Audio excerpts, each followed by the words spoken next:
Hello, আসসালামু আলাইকুম। কেমন আছেন সবাই? আশা করছি অনেক ভালো আছেন। আমি অনেক ভালো আছি। আজকে দেখেন আপনাদেরকে আমি দেখাবো কচুরলতি চিংড়ি মাছ দিয়ে। তো প্রথমে কড়াইতে তেল ঢেলে দিচ্ছি। এরপর আমি পেঁয়াজ দিলাম। পেঁয়াজটা একটু লাল করে ভেজে নেব। খুব সুন্দর করে ভাজতে হবে।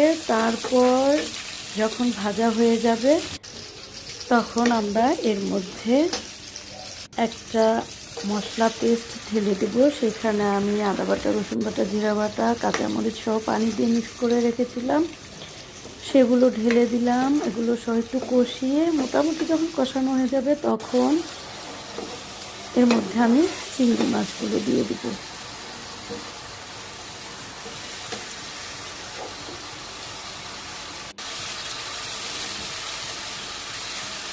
চিংড়ি মাছগুলো দেওয়ার পর কিছুক্ষণ খুব সুন্দর করে ভাজতে হবে, মানে কষাতে হবে আর কি। কষাতে কষাতে যখন মনে হবে যে কষানো হয়ে গিয়েছে তখন এর মধ্যে কচুরলতিগুলো ঢেলে দিতে হবে।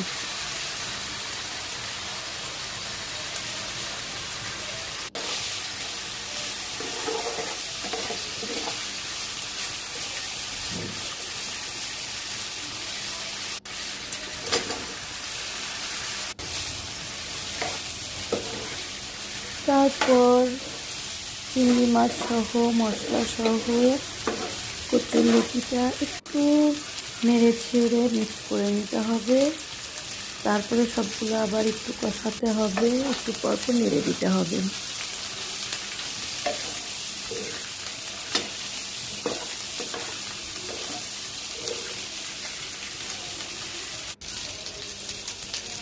তারপর আমরা একটু পানি অ্যাড করে দেব কচুরলতিগুলো সেদ্ধ হওয়ার জন্য।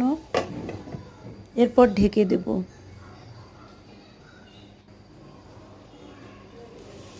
কিছুক্ষণ পর ঢাকনা তুলে আবারও একটু নেড়ে দেব।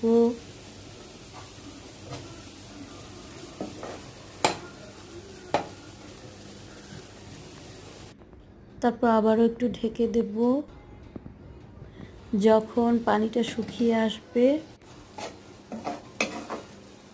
তখনই আমাদের কচুরলতিটা রান্না করা প্রায় শেষ হয়ে যাবে। দেখেন মোটামুটি হয়ে গিয়েছে, মাখা মাখা হয়ে গিয়েছে আর দেখতেও কত লোভনীয় লাগছে।